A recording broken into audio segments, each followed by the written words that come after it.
EICRI attended the inauguration of a new Islamic student organization in Eindhoven, the Netherlands. Watch our report of the event to learn more about the founding of this organization.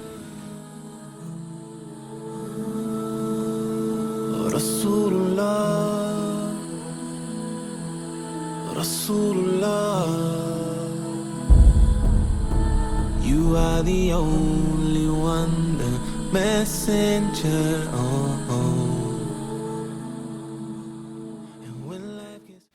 Assalamu alaikum wa rahmatullahi wa barakatuh. Good evening, everybody. Assalamu alaikum. I'm Ahmed. I'm the treasurer of this organization. And my name is Rafi' Berkan, and I will guide you through the day today. So this is Ahmed Choskun, one of the board members of the newly founded Student Association Salaam. Well, Ahmed, you are one of the founding members of Student Salaam, and could you explain to me what Student Salaam is? The Student Association Salaam, it's for most it's for the students, not especially for the Technical University, but as well as for the funders here. What we do is we try to bring people together, like connect, try to find a balance between the worldly life and the religion. We try to educate people like with events like this. We try to connect, in this case, science with Islam. But for most, we like to connect to people and unite them. And could you tell me more in depth about your about the idea of founding this student association? What was the moment that you guys thought we have to found something like this? Well, it was a process for most. For example, previous year with a couple of students, we had the initiative to call ourselves the representative of the silence room. This is a room where one can pray or meditate and find some rest. There was a need for a silence room for the Muslim students as well, the Christian students as well. So our first goal was to get a silence room. Alhamdulillah, we get one. After that, we decided to organize like iftar because the Ramadan came, like the month where you need to fast. And then we had a couple of events like eating together, and then we saw that like the people needed some place where they can come together and like really form a community. And from that moment on, we decided to found a Salaam, and it was basically in the summer vacation. It was doing all the stuff, and here today we are at the grand opening. Alhamdulillah. So from what I've heard, you've already booked some minor successes or major successes. Prior to even starting this association, so may the future be very prosperous. Could you tell me more in depth about some goals that that the association has? Yeah, at the beginning I said like the four key members, like connect, educate, and but like our vision is we try to build this locally. Like Salaam needs to be self-sustainable, so we try to focus locally now, Eindhoven. We want next year, inshallah, we want to go national, and I'd like to see this organization, and this is really why we believe in this, that we can play international role as well, because we think that the students here have more to offer than only Eindhoven. But first thing first, start with Eindhoven. The head chairman of today is Mr. Rafi' Berkan, as I have said, and Mr. Rafi' Berkan, what attracted you to this student association? Well, honestly, we've been very busy the last couple of years with the foundation of the Muslim Student Association Netherlands. You can call it a kind of umbrella corporation which embeds all the student associations from the Netherlands with Muslim students. What we're trying to do is empower them by combining their forces to centralize certain tasks and to help some student associations on a very decentralized level, and preventing to reinvent the wheel. So I think we can be very complementary to each other. So I think we can learn a lot from local student organizations, and from a central point of view, we can help them, empower them to achieve their goals on a local level. And as a member of the Board of Advice, it's my task and duty to advise the committee to do the right things in order to achieve a very strong Muslim student nation, an ummah. Yeah. That's perfectly worded right there. And Ahmed, you've already talked about your future prospects of building a national relationship within the Netherlands of the Islamic Student Association.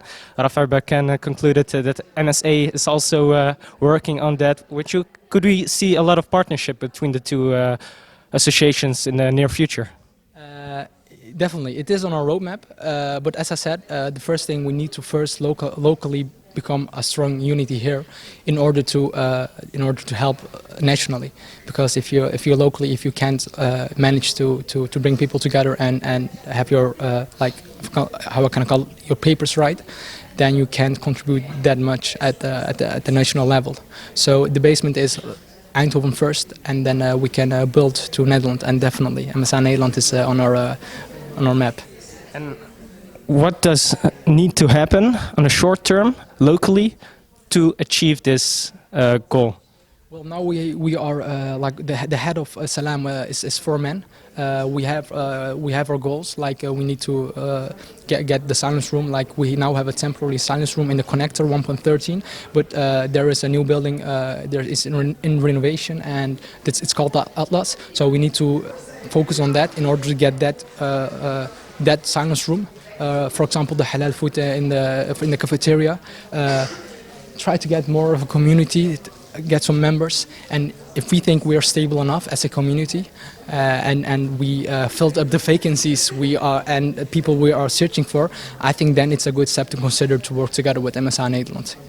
And Rafael, could you perhaps give this young founding member, some advice on how to quickly stabilize this position of the student association? I think if I should may give you one advice, it would be don't go too fast. Because the faster you go, the earlier you will break. And then all the investment will be for nothing. So, keep contact with us, inshallah, because maybe there are some student associations that can help you with very simple repetitive tasks and routines, like financial things, marketing, PR, administration. So don't try to do everything yourself. There are many brothers and sisters who are very skilled on that domain. So please ask for help. If you need help, we're ready for you. And inshallah, we'll succeed together, inshallah. You are the only one, the messenger. I was actually really curious. Okay, you're inviting us to believe and saying that we should believe, but I was thinking, okay, why? What is convincing about your faith? I should also believe. This was a question that always occupied me when I saw these people. And the image I found, what I found after such conversations, and it's actually more general in the West, is that religion in the West is generally perceived as something not a rational activity, right? Not something that you do with your intellect, but more like an emotional thing. And this was what I also found from these conversations. It was usually like, hey, belief, as I believed, I said, okay, why? And then it was like, okay, it's written here, you know, and or an appeal to emotion. What we did was he invented algebra, but also floating point notation. The decimal system, he borrowed it from the Indians, but improved on it by adding the zero and the floating point. And that's still what you learn nowadays. Quadratic equations, even equations of the fourth power, were solved by him. Very influential. But also geometry. You see a nice picture here of what is called an arabesque, but it's mathematics applied in art. Because Muslims could not depict people or animals in their art, so they used these kinds of figures. Beautiful, you can still see them nowadays. Ibn al-Haytham, I'll go through now very quickly. Natural sciences, Ibn al-Haytham is very well known there. He's actually called by some the father of science, because he's the first person that used experimentation to prove his point. Before him, people would refer to authorities, like Aristotle or Socrates, to say, this is the truth. What he did is he used experimentation and proved that way that his theory was true, which is really new. And that's what we still use nowadays. It's called the scientific method, invented by him. Physics, Ibn al-Haytham was very strong in optics. His theories were used, and his devices, by the way, also by Isaac Newton. And chemistry, it's Islamic invention. The name, chemie in Dutch, or chemistry, is deducted from al-chemia, the Arabic. You are the only one, the messenger. Well, we're standing here after the long day of lectures and introduction of Student Association Salaam. And ma'am, can I ask you who you are? I am Margit van Tuyl and I work for TINT. That is an organization here at the TUE campus, which is a kind of platform for all different religions and life views. And why did you decide to come to this event today? I like it very much that Salaam came into existence. And because I'm involved with all the different student associations who have a religious background, I'm also interested in this event for the contacts, and it also inspires me to hear a bit more about Islam and learn from it. Yeah. Well, yeah, I'm glad to hear that you were interested, but are you still interested? That is the main question today. So how did you experience this event today? Do you mean still interested in Salaam? Or yes, in Salaam. Really? I get to know already most of the board members, and I like it very much to cooperate with them. So I'm really willing to go to another event in the future, and yeah, to work together and learn from each other. So that's very good to hear. I liked the explanation about the gravity. And that's completely different if you ask how or you ask why. And I always also like the questions about why very much.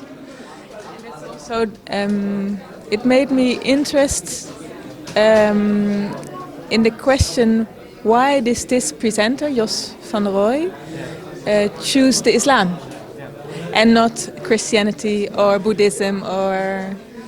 That's a question that was left open, so I'm still interested. Well, I really wish Salaam all the best for the future, and I hope that Salaam will be a place where many students can come and where they can share their differences and exchange, and that it also will be an association that will always be open for the whole of the TUE and Fontys community. Thank you very much. Assalamu alaikum, Omar. Salam. Well, Omar, could you tell me why you decided to come to this event today? Well, I knew Salam as an organization that was founded by some people I know and trust very much concerning Islam and business in general. So I was very triggered to come because I knew they would make a fantastic event and bring some good lecturers. And what things stood out to you most today? Well, the whole event consisted of many interesting parts, but the one that I found most interesting was the lecture done by Jos van Rooij. Are you now triggered to maybe be a member of this student association? Yeah, I had decided to become a member before I arrived because of the people, and I want to support not only the people but what Salaam wants to achieve. So yes, I will become a member. Yeah. Okay, thank you very much, Omar.